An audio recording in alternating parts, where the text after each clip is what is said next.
Hello and welcome to 40K Facts about how you think you can Fanon. I'm your host, Sergio. I'm joined here by Commissar Hotkakicus, also known as Jake, and Maticus Theories. We are missing Michael, who's going on the Equinox Crusade to fight the enemies of the fandom of mankind. We are sponsored today by the great Cato Sicarius. All hail Cato Sicarius. Oh, all hail Cato Sicarius. With that out of the way, welcome to another one of our Warhammer themed episodes. If you haven't watched our Warhammer lore episode, I recommend you watch it, and Warhammer 50,000. It isn't required to know what's going on in this fanfiction we're reading tonight. I just stole plastic. I'll be back. Oh. As I was saying, it is not required to watch this episode, but it's Warhammer related, and I guess this is kind of turning into a mini-series, so you should check it out. Yeah, Warhammer is awesome. Take it from the strange man who may or may not be a figment in this fandom's imagination. Yes. So today we have a fan fiction that I really enjoy and plan on reading more at some point, but I haven't got around to it. This is the Roboutian Heresy, also known as the Guilliman Goo. It truly is the Guillimanist of the goofiest of any kind of Warhammer factions. Yes, so this is there's a lot of these running around of alternate Horus Heresy fan fictions. This one, however, is a bit different. Basically, the premise being that the traitors and the loyalists have been switched around, but with a little twist. He goes a bit above and beyond than just the flipping of the Primarchs around. This ain't your average alternate universe heresy. This is also quite the read. We, of course, won't be reading all of it today because it is 737,000 words and is still being updated. The author's name is Zahariel. I recommend you support him in any sort of fashion. Mm-hmm. And it was also, by the author's own admission, heavily inspired by the Dornian Heresy. Yes, another fan fiction, which was probably the first of the alternate heresy fan fictions. Definitely started a trend. But I think the Roboutian Heresy tended to polish things better. Is that the best way to put it? I think so. I also just looked on his profile, and there is a person on DeviantArt named Nemris, who I will put in the general. He does fan art for the Roboutian Heresy, so there's a few of them in here. Like there's some chaotic Ultramarines, among other things.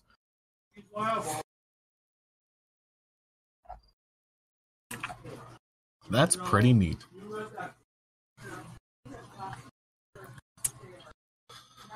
So we will begin reading once Jacob returns from his dog-induced hiatus. Mm-hmm. I'm here, I just didn't want to interrupt you. Okay. Are we ready to begin? Yeah. I am ready, brother. All right, so we will start. I'll skip the author's note. We'll just go straight to where it says the Roboutian Heresy. Who would like to play the Changer of Ways, Greater Demon of Tzeentch? I can't remember who read it as the first time. Would you like to be a Jacob? I don't care. Up to you. I'll be the demon. Why not? All right, and Jacob, would you like to be the Ultramarine? Since I know you've always wanted to play Roboute Guilliman. Am So this is kind of like that. Is it Marcus? Yes, Marcus. Sure. Narrate away, Sergio. All right. I've always wanted to be named Marcus. Marcus, charge the demon of the Changer of Ways, his sacred blade risen and ready to to bite into the abomination's flesh. The winged creature was covered in the fire of his battle brother's bolters, but what would have rent even a Terminator armor to shrapnel was barely enough to hold the demon in place. As the venerated Primarch had written in the Codex Astartes, the Warpborn could only truly be defeated, either by a blade wielded by a champion of the Imperium or the fire of their flamers. Other weapons were threat only to the weakest of them, and a mere hindrance to those such as the Duke of Change that had plunged the Sire system into civil war and now stood before him. Marcus was chosen champion of the 5th Company of the Heralds of Ultramar, and now the foul beast before him would fall by his blade. You fool! Hissed the demon as he closed in. You think you can defeat chaos? You are nothing, Marcus. The Space Marine kept on charging, ignoring the sudden discomfort filling him as the demon spoke his name. You think yourself so pure, so high. You believe yourself to be above all others, to be the incarnation of all that your dying Imperium values so highly. Such arrogance. You are no different from all those of your brethren that now fight under the glorious banner of chaos. Your blood is no purer than theirs was before they turned against the lies of your corpse emperor.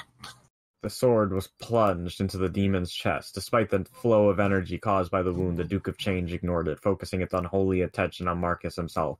The herald spat at the demon's face, watching the acid biting into its flesh with unnatural vapor. Your words are lies. Powerless against the armor my faith, demon. The Primarch Guilliman was the greatest of all his kindred, and the one whose loyalty to the Emperor could never be shaken by the ruinous powers. Is that what you believe? As the greater demon's physical form started to die, a storm of warp energy formed around it and its killer. Marcus heard the alarm cries of his brothers over the Vox, but he didn't retreat, instead pushing his blade even further within the demon's breast. Then let me show you, Marcus of the Heralds of Ultramar.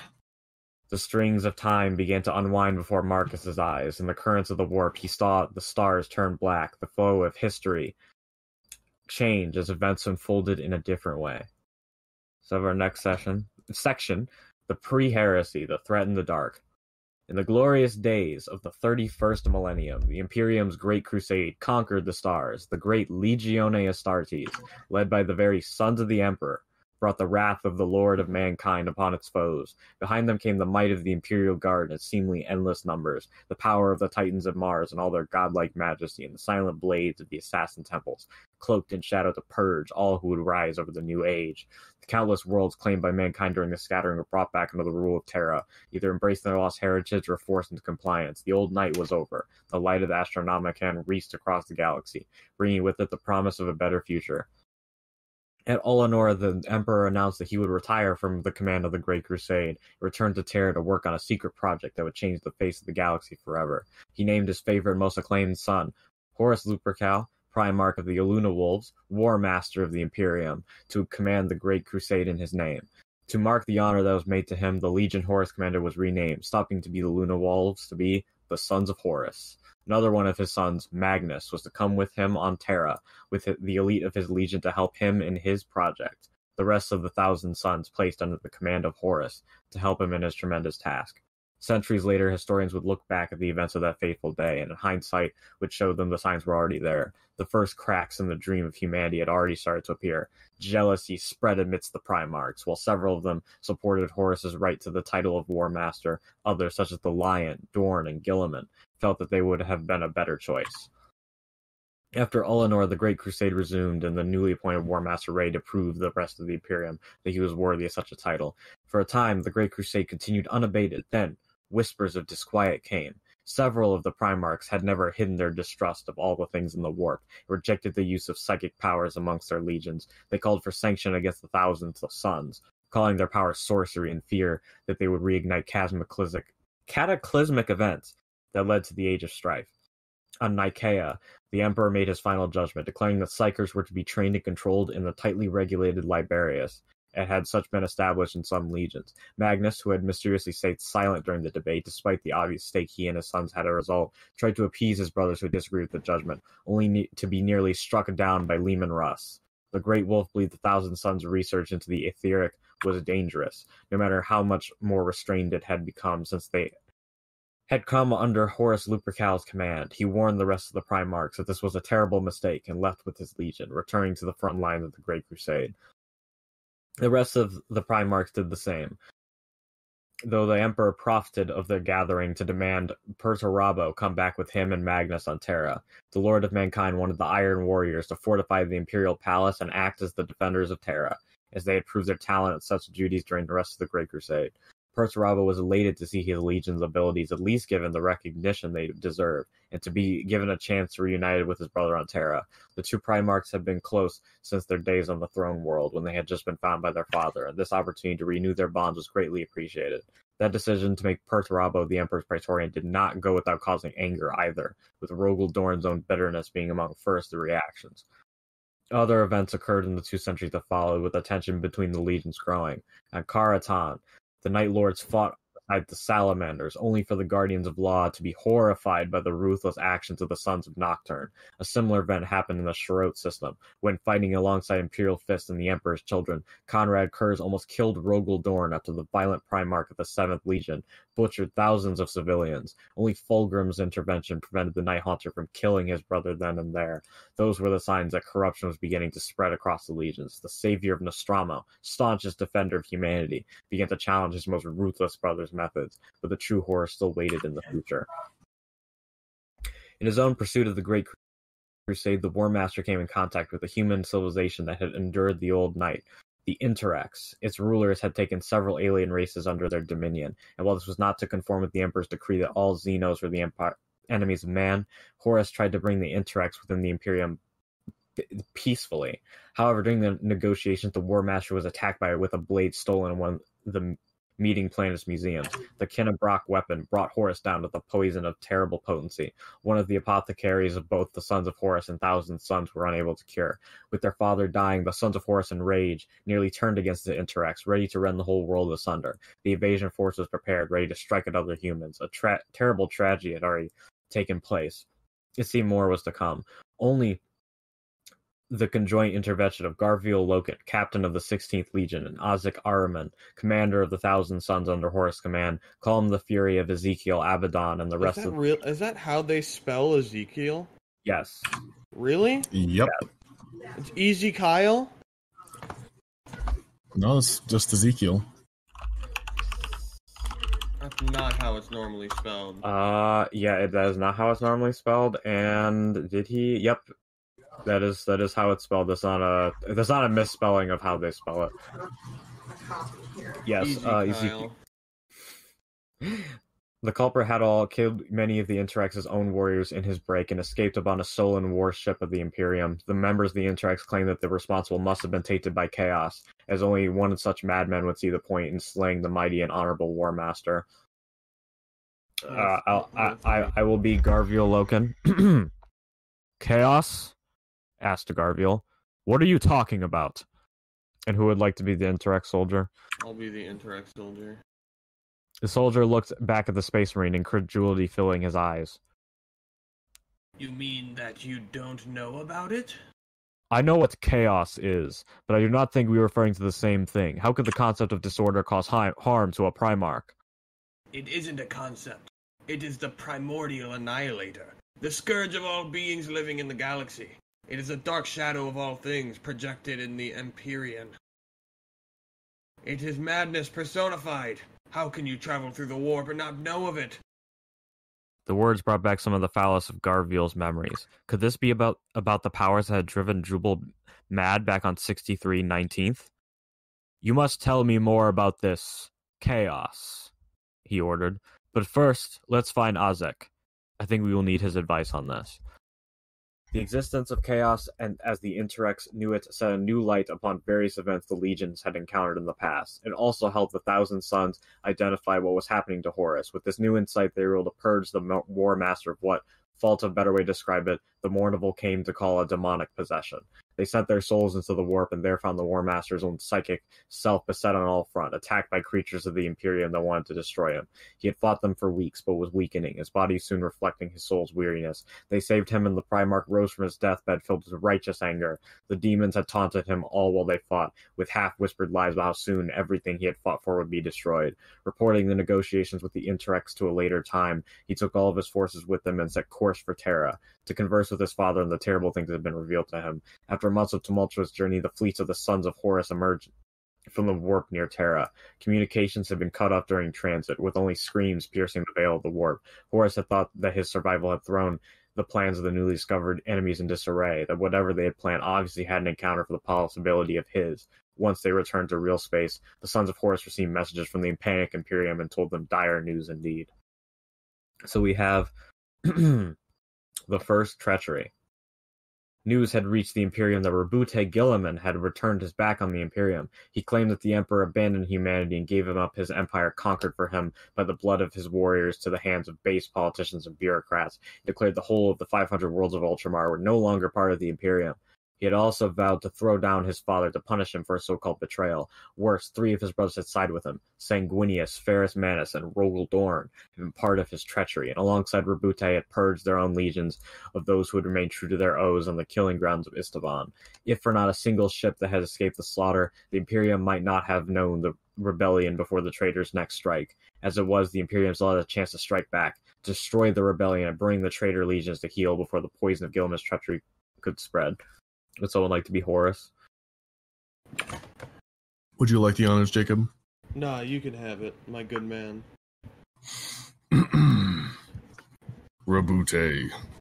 Wise Roboutian. Roboutian with his scratching quills, and his plans, and his hope.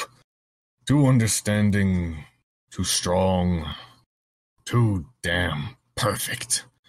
I wish I'd seen it before it was too late. Or Master Horus. Horus met with his father within the newly fortified walls of the Imperial Palace, and they agreed that this bore the mark of chaos, though the Primarch of the Sons of Horus still felt bitter about the Emperor hiding such a threat from him. Magnus, who himself had been taught the true scope of the warp's danger upon returning to Terra, explained to him the reason behind their father's decision. He had feared that the knowledge of the ruinous powers would have only helped spread their influence. And the events proved he had been right, if not thorough enough. Dark gods had waited long to strike against the Emperor, and they had done so by training his greatest generals into his mightiest foes. Rumors and heretical writings pretend that Horus was once the target of their dark plots, but that the presence of the Thousand Sons at his side forced him to reconsider. Seeking a new champion in the material realm, their choice settled on Roboutian Guilliman. The Primarch of the Ultramarines commanded the most numerous legion and ruled over hundreds of worlds already. They fanned the embers of his anger at not having been chosen as War Master, and twisted his vision of the Imperium's influence on the kingdom he had built.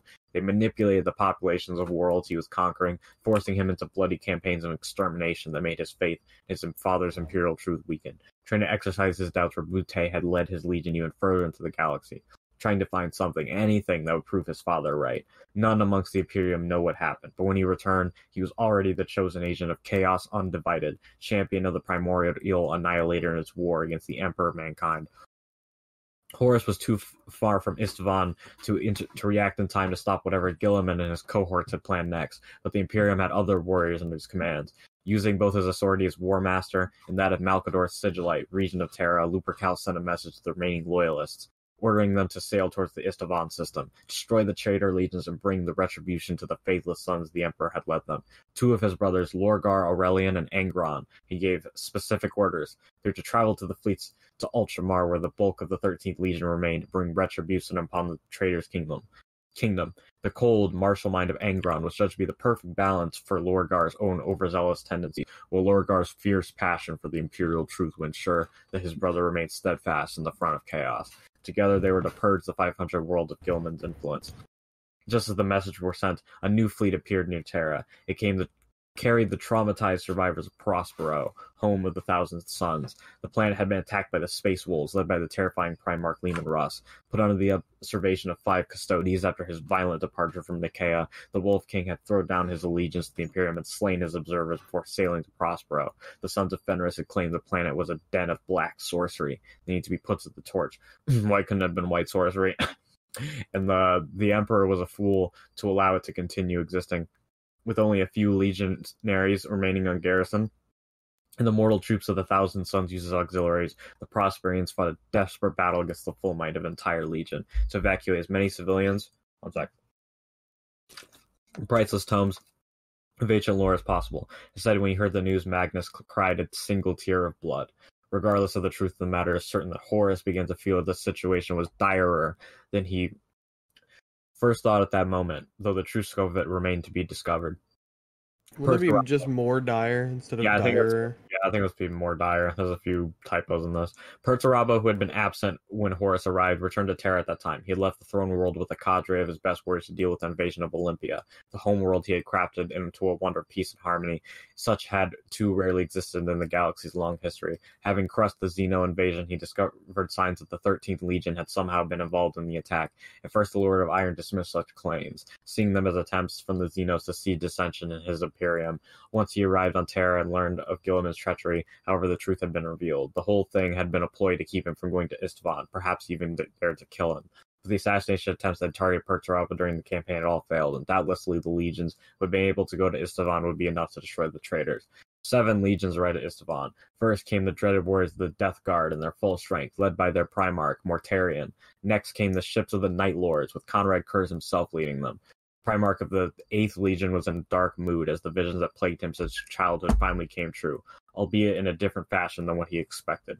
The Night Lords hadn't brought all their forces. Conrad claimed that most of his troops had been already engaged when the order to muster for Istvan had come, and he hadn't wanted to wait, instead of gathering a quarter of his legion and bringing them with him. After them arrived the fleet of the Dark Angels of Lionel Johnson, returned from their mysterious wars in the Ghoul Stars, followed by Vulcan and his army of red-eyed devils. 19th Legion, the Raven Guard, arrived after them. The ships filled to the brink with the numbers of the second most numerous legions after the Ultramarines, thanks to the genetic expertise of the rulers of Kievar, Korax's homeworld. There were whispers of the Raven Lord. The work of the Raven Lord upon his own GT bordered on heretical, but in the face of Guilliman's treachery, those accusations were put aside. From the void, its arrival unexpected, even by the countless Astropaths and navigators on the system, the Alpha Legion appeared, joining the rest of the fleet. Alfarius, the secret Primarch of the 20th Legion, met his brother Conrad aboard the Labyrinthine depths of his battle barge, the Beta. None know what words they exchanged in that meeting, the first between the two brothers since Alfarius had been found by Horus. The White Scars arrived last, having sailed at full speed from the distant stars of the Chondak system. The Khan had apparently been wounded in battle against the Orcs, and didn't meet his brothers in person, though he promised he would be part of the assault by the intermediary of his representative, Hasek Noyan Khan. When the loyal legions emerged from the warp, they discovered that the fleet of traitors had mysteriously vanished, while communication from the surface of the system's 5th planet made clear that the traitor Primarchs and the forces were still on Istvan 5. Fearing an attack in their backs while they occupied the rest of the planet, they spread the combined fleets across the system while gathering their forces on the main vessels. It decided that 3 of the legions would strike first, securing a landing zone for the rest of the loyalists. Mortarion, Conrad Kurz, and Alfarius volunteered for this task. Mortarion claimed that his Death Guard were best suited for such brutal fighting as was expected on Istvan 5, while Conrad Kurz had nothing in his motivations. Alfarius didn't need to explain why he wanted to go first. All knew the old rivalry that existed between him and Guilliman. 3 Primarchs made planetfall with their troops first. One sec. The skies of Istvan 5 burning with drop pods and artillery fire. Hundreds of legionaries died before they even touched the ground. Then they deployed and engaged the foe, and the slaughter began. The warriors they once called brothers were hideously deformed, twisted parodies of the paragons of honor and virtue they had once been. The Ultramarines had debased their armor with sigils that made the eyes of those pure of heart want to scream in agony, and walked to war with unholy monsters at their side, creatures that to the loyalist horror were wearing fragments of armor bearing the insignia of the 13th Legion. The Imperial fists fought with reckless fury, vainly maintaining any form of cohesion. As the vanguard of the traitors, they reveled in their butchery, laughing as they killed just as much as they were finally slain. Their Primarch, Rogel Dorn, bellowed his rage at the loyalists as he cut them apart with his chain sword, Storm's teeth, while commanding his troops into complex maneuvers nearly broke the loyalist formation. The Iron Hands were rotting shapes, oozing putrefaction and contamination, their metallic parts impossibly rusted yet still functioning.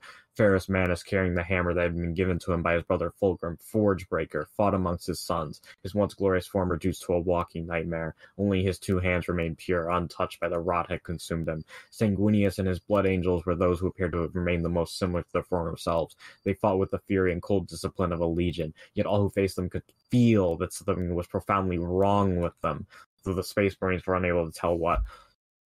Quickly, the Loyalists secured an area for reinforcements to land and destroyed the heavy artillery that had caused them so much damage during their own descent, taking many losses in return. With the way cleared, the 4 legions still in orbit make planetfall, establishing lines of the defenses in a blink of the eye. Battered from hours of battle, the 3 legion surge would draw towards their allies in defensive positions.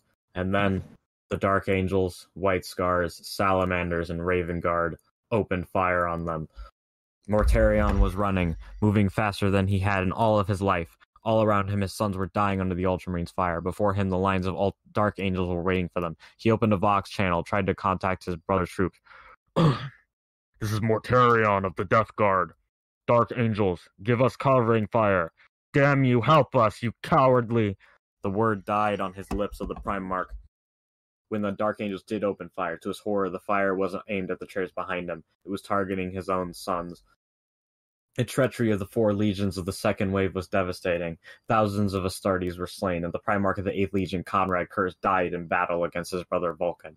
The few Nightlords who escaped the carnage told their father killed Vulcan many times. The black-skinned Primarch kept on rising, his wounds healing under the action of some sorcery. Regardless of the truth, the Night Haunter's sacrifice bought time for the broken forces of the 3 legions to reach their own transports and escape. While some records indicate that Alfarius was slain during the battle, the Primarch was seen again in the next stages of the heresy. In orbit, the fleet of the first 4 traitor legions emerged from the warp and with the help of their treacherous ilk, slaughtered the Loyalist fleet. Only the sacrifice of the Death Guard vessel Terminus Est under the command of First Captain Typhon allowed the remnants of the 3 shattered legions led by Mortarion to escape Istvan. They sailed the terrible warp storms that started to engulf the galaxy, making warp travel almost impossible to all but those loyal to the arch traitor. Horus? Horus? Damn, Horus is dead. Yes, sorry about that. Let's see, where were we? We were right here. When the hand of the traitor strikes, it strikes with the strength of a legion. Horus Lupercal, War Master of the Imperium, upon receiving word of the Dropsite Massacre. While the news of the Dropsite Massacre had spread through the warp on tides of screams, the death of a Primarch and the near destruction of 3 legions resonated through the Imperium, reaching Ultramar. At the moment of Lorgar and Angron's arrival to the system of Calth, the trap laid out by Guilliman sprang closed. A warp storm of unimaginable scale engulfed the 500 world, turning every single planet within its grasp into a demon world. This ruin storm, as it came to be known, was the result of years of planning, the careful spreading of chaos cults, and the culling of those Ultramar denizens who refused the new faith brought by Guilliman. Worse, there were no Ultramarines within its confines, save a token force led as a sacrifice to activate the spell. The true strength of the 13th Legion was elsewhere, hidden in the warp, and already returning to help their Primarch march to Terra. A last message from the 2 Primarchs pierced the veil of darkness, claiming that they would return. No matter what Lorgar and Angron swore, they would come to their father's help. The astropathic message they sent carried the will of the 2 sons of the Emperor with it, and passed through the increasing warp storms. With 3 legions broken at Istvan and 2 stranded at Ultramar, the fate of the Imperium seemed dire indeed. Then, to make matters worse, word came that Leman Russ had cast his lot with Roboute, as only him would forgive Lemon's Lemon's attack of Prospero. The Wolf King had scattered his legion into 13 great companies and placed 12 of them under the command of those trusted sons, while he followed his brother Lionel Johnson to some unknown destination with the 13th. Guilliman led the bulk of his forces to Terra, conquering or destroying each system in his path as to avoid being struck in the back at a crucial moment, while the rest of the traitor Primarchs spread to pursue secondary objectives, waiting time to reunite with their leader. The 3 Primarchs on Terra, Horus, Perturabo, and Magnus, knew their treacherous kind would attack the throne world eventually, prepared for the inevitable. They called the rest of their legions, who had been spread across the galaxy, and countless millions of human soldiers that still remained true to their oaths, prepared to fight to the last man. All knew that the war had to come to Terra eventually. From only the throne world could the Imperium be directed. And we will take a break. We'll take a bit of a break from reading to discuss, and also pour one out for our hero Conrad Kurz, savior of the Imperium. Very nice man. Very nice man. Never did awesome anything bad. In any reality. In any reality, he's always a good boy. So I don't know if you guys caught this, but it seems like the only actual difference in this version is the Emperor decided to play favorites with different people instead, and that's why that things turned out differently. I mean, he also instead of getting rid of the Psychers, he encouraged their use. Yes, Yes, that's true. They're psyching, if you will. And then, obviously, of course, in this timeline, Conrad Kurz was a good person and not a ruthless murderer. That was Rogaldorn and Vulcan. Yeah, that's true. Which is ironic. Yeah. I just really like this. I just like the direction that it goes, how it describes things. I think it's specifically the pacing works very well. It's very interesting that he went with the Iron Hands as the servants of Nurgle. I mean, the other take of this kind of story, the 40k theories, the Theoreticus Heresy, which I think we've talked about before on the podcast, also picked the Iron Hands. Did he? I didn't get that far into it. Oh, my bad, bro. Yeah, they did. It's fine. But yeah, it's... I like it because it's very similar to the Theoreticus Heresy, but it's different in many different ways. So, like, it's interesting that people can do this, like, oh, it's the Horus Heresy but backwards, but do it in completely different ways while having the same basic plot structure, you know? And you'd think there wouldn't be a whole lot of maneuvering room in that. What I do like about this a bit more than the Theoreticus Heresy, it's not like an exact flip, like Ferris kills Fulgrim at the Dropside Massacre. It's completely different. It's Kurz versus Vulcan. Yeah. Alright, and I shall continue if you guys are done discussing. The March to Terra.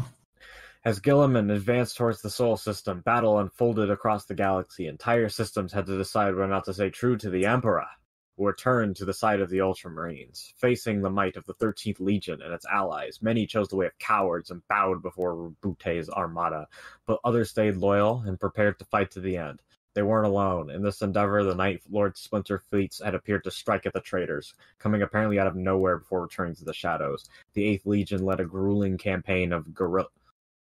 It's supposed to say guerrilla warfare, but it says guerrilla. I'm trained in guerrilla warfare. You're nothing to me but another target. It appeared to the traitors that the commanders that Kurz had foreseen the part of the events at Istvan and prepared his legion to the eventuality of his own death. Under the command of Savitar, first captor of the Nightlords, they separated into hundreds of war bands and inflicted untold damage upon the traitors' war effort. Acting independently, they crippled entire fleets and helped turn the tide of many battles, slowing the advance of Guilliman. Mortarion led the survivors of Istvan V straight to Terra. On the way, warriors from the Alpha Legion hit on worlds that were sure to be targeted by Guilliman's forces in order to help the soldiers of the Imperium with their unconventional tactics, which proved efficient on many battlefields and utterly incomprehensible to the Ultramarines' minds. The traitor legions each pursued their own objectives. The White Scars, whose Primarch hadn't been seen his fight on Istvan, waged a shadow war against the Night Lords and Alpha Legion Ares, hunting them down with their superior numbers, but taking heavy casualties for each outpost of the Shadow Legions they destroyed. The Blood Angels hit heavily populated worlds, leaving no survivors behind them. No word escapes from these doomed planets up to the Angels' arrival, and what occurred on their soil would only be revealed later in the heresy. The Imperial Fist attacked fortified world after fortified world, bashing their choice of target, not on their strategic value, but on the challenge they would represent, seeking to ever increase their level of martial and tactical prowess. The Salamanders brought dozens of worlds to heal, forcing them into submission to Vulcan and through him to Guilliman. The Sons of Nocturne were especially targeted by the Night Lords in revenge for their murder of Conrad Kurz. Despite the best efforts of the 8th Legion, many billions were forced to pledge fealty to the Black Dragon. Korax led his forces back to his own homeworld and destroyed it, slaughtering the Technolords of Kievar, who had experimented on the Primarch while he was still an infant. Before the Emperor found him and rescued them from their claws. From the fortress on the moon, he rained bombs on the loyalist factories below before attacking at the head of his bestial legionaries to annihilate the survivors himself. Of the Dark Angels and Space Wolves' activities during that somber period, almost nothing is known. The companies unleashed by Lehman Russ found their way to the side of other forces or raided Imperial settlements with little cohesion in their actions. When Lionel Johnson reappeared, he stood alone without his brother, the fate of which he refused to reveal to any save Guilliman himself. The Primarch of the Dark Angels had been greatly changed by whatever ordeal he had went through. He was now a prince of the warp, crowned by one of the dark gods themselves as his champion and herald upon the material plane. He was first seen after that transformation on a planet whose name had been lost to the ages. When Magnus received reports from the terrified Imperial forces, he claimed that their brother was dead, and at his place lived a creature of Tzeentch, chaos god of change. After that first conquest, the Dark Angels sailed towards Caliban, homeworld of their Primarch. No records of exist what happened there, but it reduced the once verdant planet to a barren core of rock. Magnus could see it with his one unique eye. It was a giant surrounded by fire, wielding two blades, the lion sword with which he'd fought during the Great Crusade, and a sword of Xenos origin that was imbued with the power of death over all who it knew. He could see the myriad futures open to it, and the one path it would choose. Would someone like to be Magnus? Sure, I will.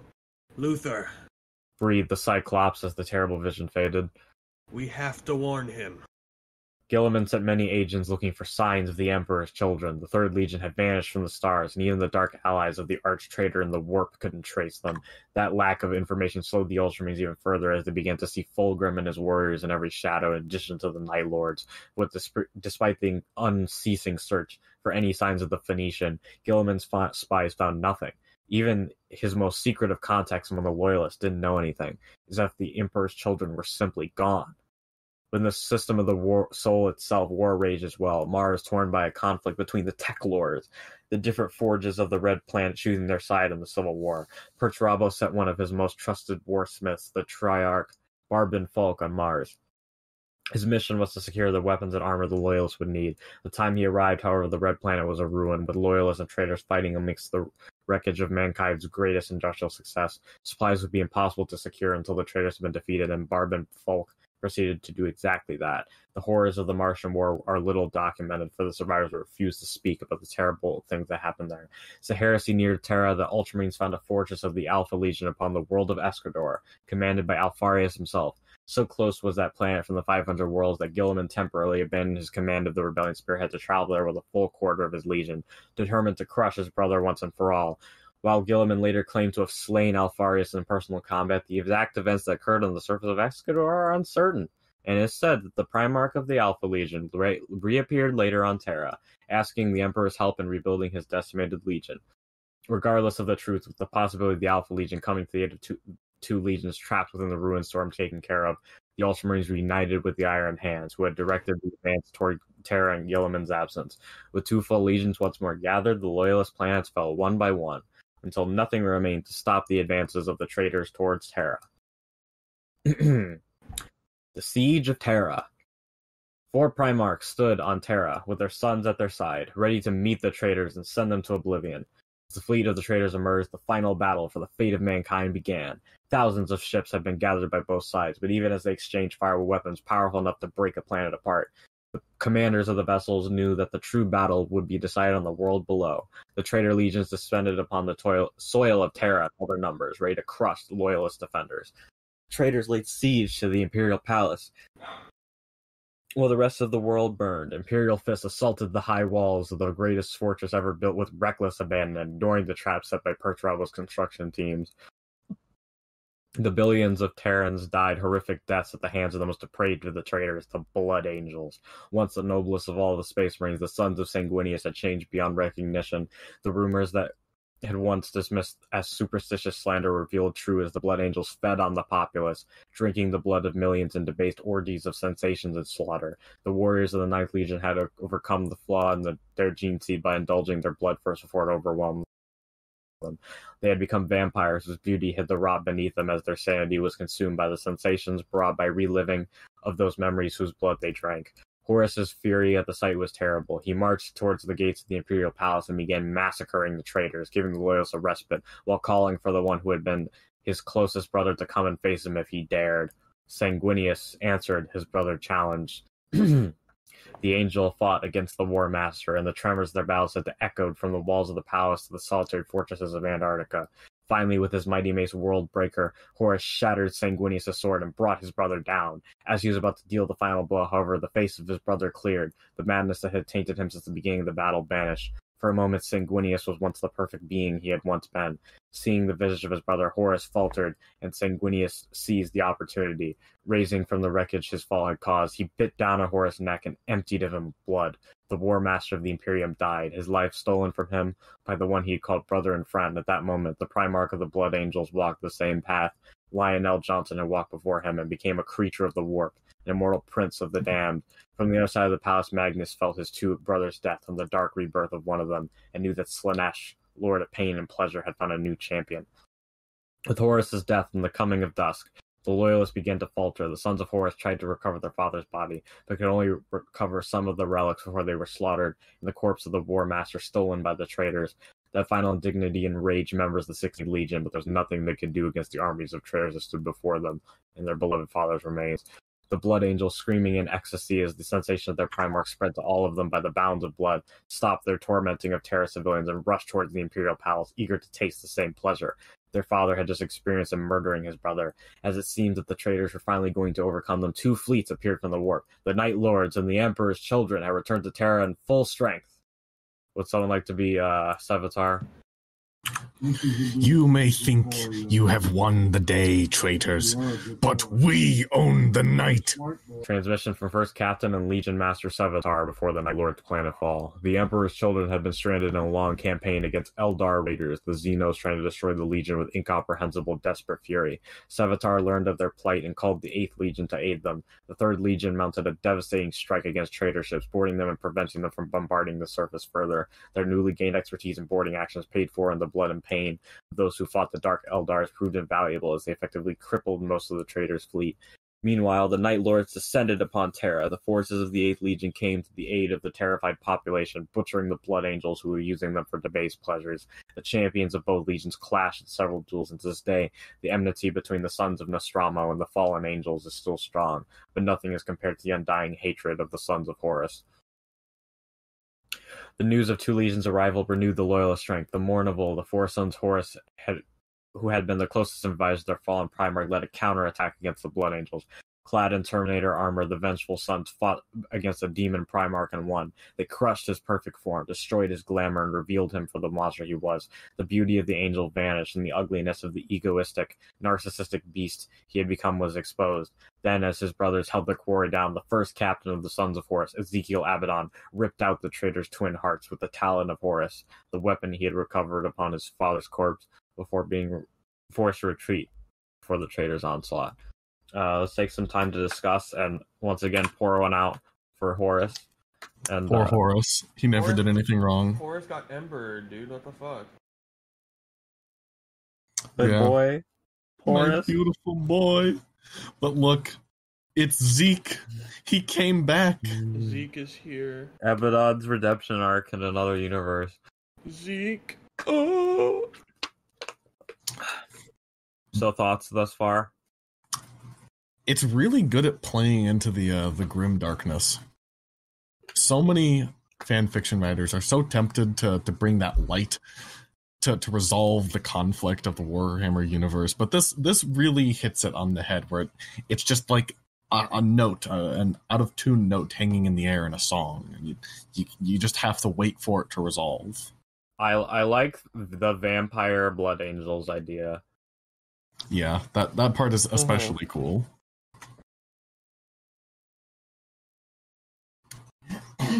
Alright, and with that, we'll go to the confrontation of the throne room. When Sanguinius fell, his essence was released into the Empyrean. Guilliman saw that the tide of the battle was turning against him. The Blood Angels were worthless to him, fallen on the ground and twisting in a mix of pleasure and agony as they keenly felt the destruction of their Primarch's physical form.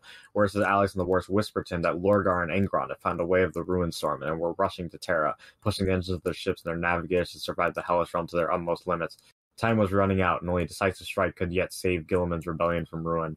The arch-traitor gathered his most powerful warriors, calling his brothers to join him for a massive attack against the throne room of the Imperial Palace, where the Emperor had stayed since the traitors had first emerged in the Sol System.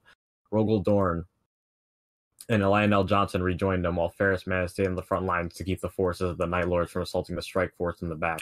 The plague-stricken Primarch fought against the combined armies of two legions, holding the line while his treacherous ilk forced his way through the defenders, who were powerless to stop the three Primarchs.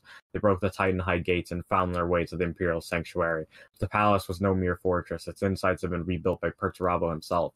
The Lord of Iron had spent no effort in the construction of mankind's greatest bastion. He replicated and adapted at larger scale the design of his own portable fortress, the SYTYCFanon. In its labyrinthine depths, the traitors were unable to navigate and were soon separated. Even the favorite of the god of sorcery, Lionel Johnson, fell to Parabo's trapped non-Euclidean geometries. The demon Primarch of the Dark Angels came faced with the one being on Terra besides the Emperor that stood a chance against his foul powers, Magnus the Red.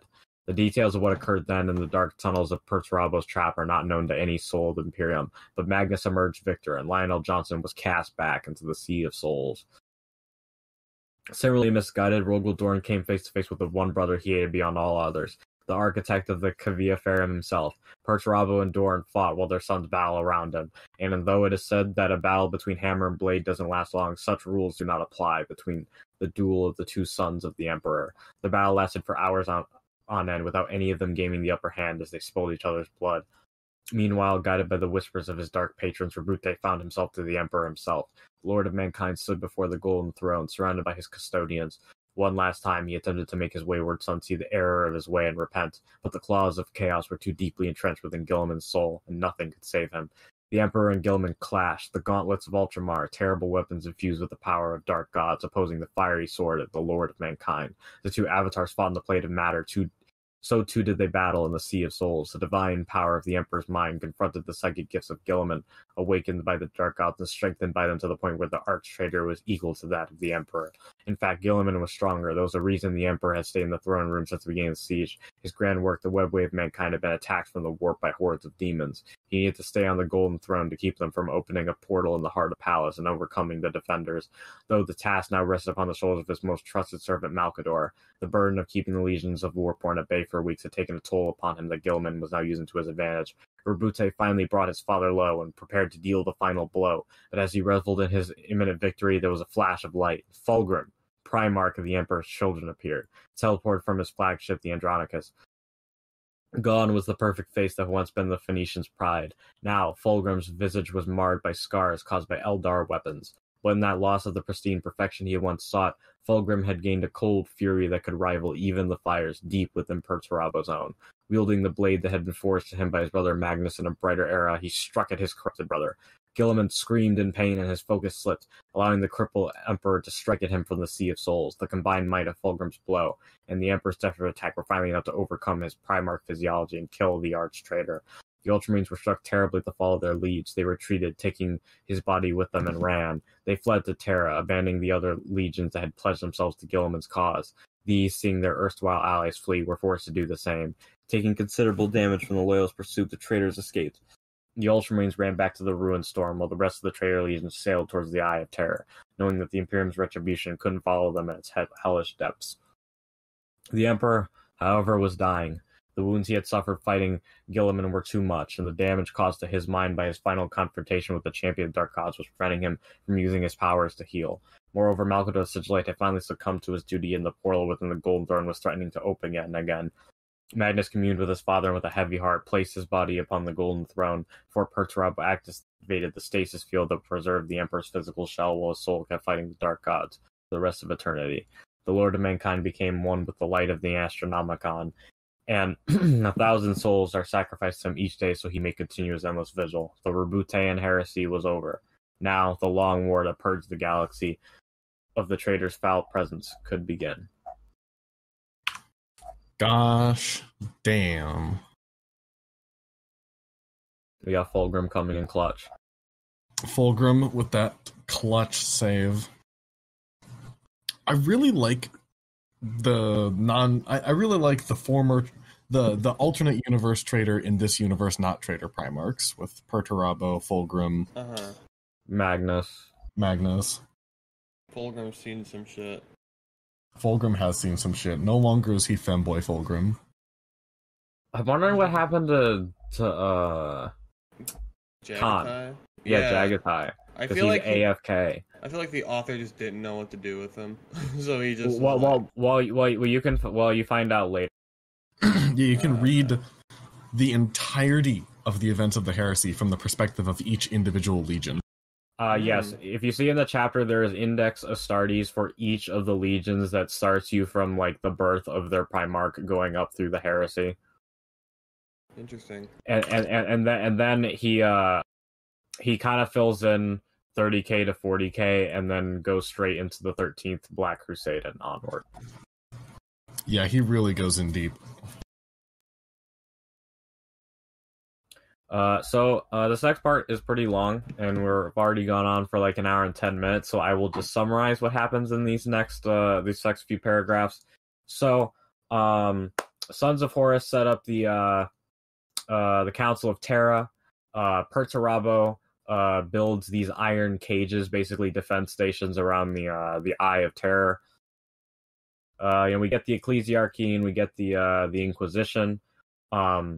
Lorgar is a science boy in this universe, so he wasn't really a big fan of the Imperial religion, but everyone figured everyone was better off worshipping the elite, better off worshipping the Emperor than Chaos.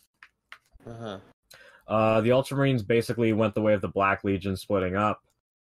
Dark Angels basically settled on the planet of Sorcerers. They're, Zinchi boys. Imperial Fists joined up with Khorne. They're just kind of fighting endlessly on their own planet. Sigismund made the Chaos Warband known as the Black Templars. Blood Angels, of course, are Slanesh doing their own thing on their demon world. Fucking Sigismund, dude. What an asshole. Iron Hands got their Plague Planet.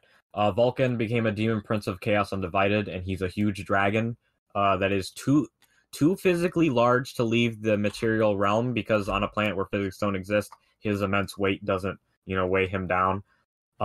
He's dummy thick, is what I'm hearing. Yes, Corvus Corax is now a Raven Demon Man. Of course. And I will read these last two paragraphs as they kind of sum up what's been going on. It is now the dusk of the 41st millennium, and things are darker than ever for humanity. The orcs once more are on rise in their great Wah! The Taus foolishly attack the iron cages from without. Unable to see by their actions, they very may well doom themselves. And the Tyranids, after losing an entire high fleet within the ruined storm, are now on the very threshold of Holy Terra itself. Worse, planets long thought secure are mysteriously lost, with no sign of life remaining on their soil. As more and more enemies rise across the galaxy, the final hour seems to draw ever closer. So too do the traitor legions. Alarming reports from the iron cages indicate that the Chaos Marines seem to have put aside their grudges, and for the first time in 10,000 years, the united force of the traitor legions may rise to attack the Imperium. While the loyal servants of Terra have repelled many a Black Crusade in the past, led by some warlord who had managed to unite several factions over the ever-warring chaotic forces, such a thing could very well bring the doom of the Imperium and finish what Gilliam asserted long ago.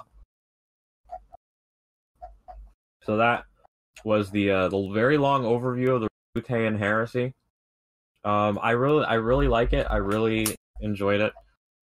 It's a fun read. Yeah. I'd say my only problem with it was a few typos. Yeah, it definitely needs one more good once-over of spell checking and editing. I think it's the kind of story where you need to understand, like, it's kind of, like, only by name a lot of the characters, because, like, obviously, like, oh, it's Perturabo and it's Horus, but they're pretty much completely different than how they actually work. Yeah. Yeah, the Perturabo here is nothing like the Perturabo from actual canon. Yeah, like I know the one change he made to Conrad is Conrad actually had a mother who imparted on him good values and taught him to, fight for justice and whatnot. And like I know Lionel Johnson was always being whispered to by Zinch by the time he was born, which is always just kind of in his head. Yeah. I love Alfarius being Alfarius, and it was like he died, but not really. He died, and then like the next day he was like, "Yo, what's up?" Like, sup gamers, how we doing this? And I do know that because they don't mention the overview, but Lehman Russ breaks the hole in the webway trying to kill Magnus, because Magnus was helping the Emperor put it together. Yep. And that is why the Emperor had to sit his dummy butt down on the Golden Throne to keep the demon cork in. What are your guys' final ratings? It was good. It was really good. I'd give it like a 9. Yeah, I'd say a 9. Probably a 9.5 or even a 10 out of 10 if those little editing errors were fixed. It's not a traditional story, but it's a very fun one. Yes, and I'm very interested to see where this goes, as I'll try to read more of it on my own time. Sounds good. On that note, I would like to do a bit of discussion before the end of the episode. What is your favorite story or like moment out of Warhammer lore that you've heard about, read about, seen a video on? Well, one of the more topical ones that I just read through, and one I would really like to read the book of, is the event in where Caiaphas Cain apparently fights a Chaos Space Marine one-on-one and wins. That happened? Apparently. He Nice. don't know how he did it, but he did. I'd love to see that shit. I would say probably, I don't know, I really like the concept of, it's not really a specific story, but just the concept of Guilliman coming back after a 10,000 year nap, and he's just like, yo, what the fuck? Yeah. Also, did they lampshade Guilliman being a bit of a Mary Sue earlier in this? I noticed that when Horus was like, he was too perfect, too nice. I should have known.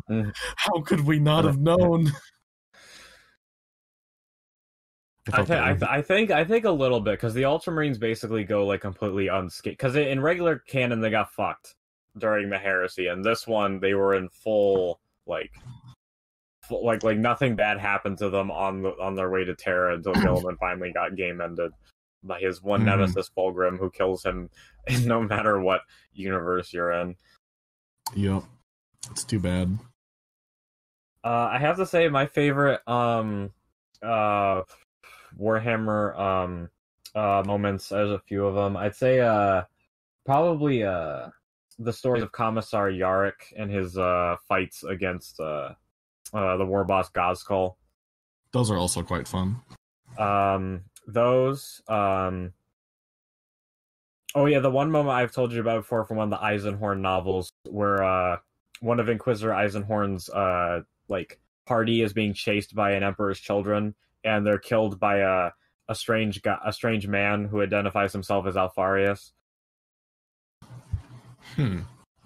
And then the most recent one that I saw, well, I've read about this before, but I sent you the video of it. String Storm did like a play-esque musical version of it. Is the story of the Dreadnought Rillinor, who is a loyalist Emperor's Children Dreadnought that got stuck on Istvan 3 after the purging, and he calls Fulgrim to the planet, and he convinces some Thousand Sons to turn against Chaos, and they detonate a virus bomb and blow up Fulgrim. Oh yeah. Damn! And there's this. It's a chilling moment at the end of that Stringstorm video, because Rillinor is just like giving this epic speech to Fulgrim, and Stringstorm's blasting the TTS theme in the background.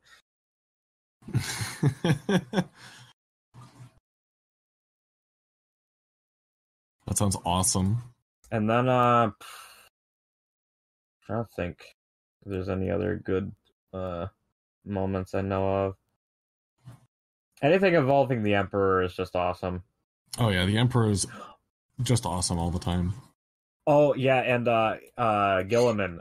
One from Guilliman. It's from the book No Fear. Is when he's facing down Lorgar and they're like clashing swords, and he's like, "Look at me, brother." And it describes that Lorgar sees like the void burns on Guilliman's face, because Guilliman had been fighting in the Baron with powered down power armor in the void of space for 12 whole hours, and he says like, "You burned my people."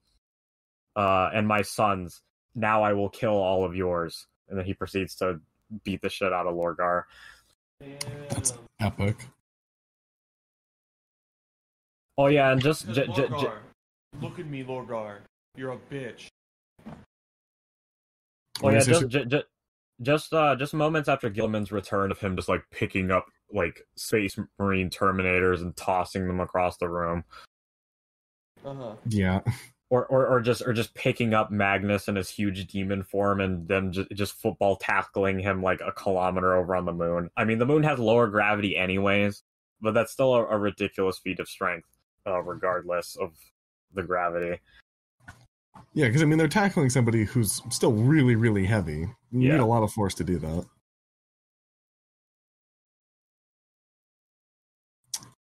Yeah, does anyone have anything else to bring up? Anything they'd like to shill or talk about? I don't think I have any shilling or other discussions to bring up at the moment. What about you, Jacob?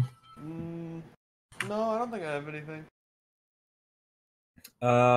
I will just make the note of if you're looking to get into Warhammer, now is the best time. The 9th edition just dropped.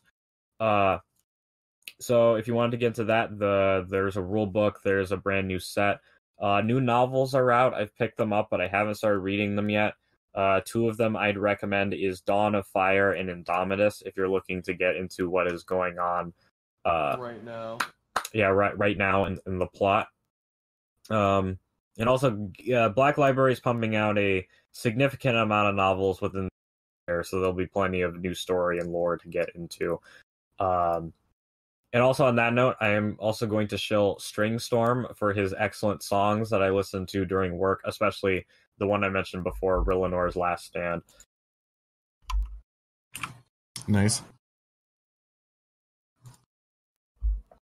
With that, we will end off once I grab the command for Craig. All right, loyal viewers of So You Think You Can Fanon, we will see you next week.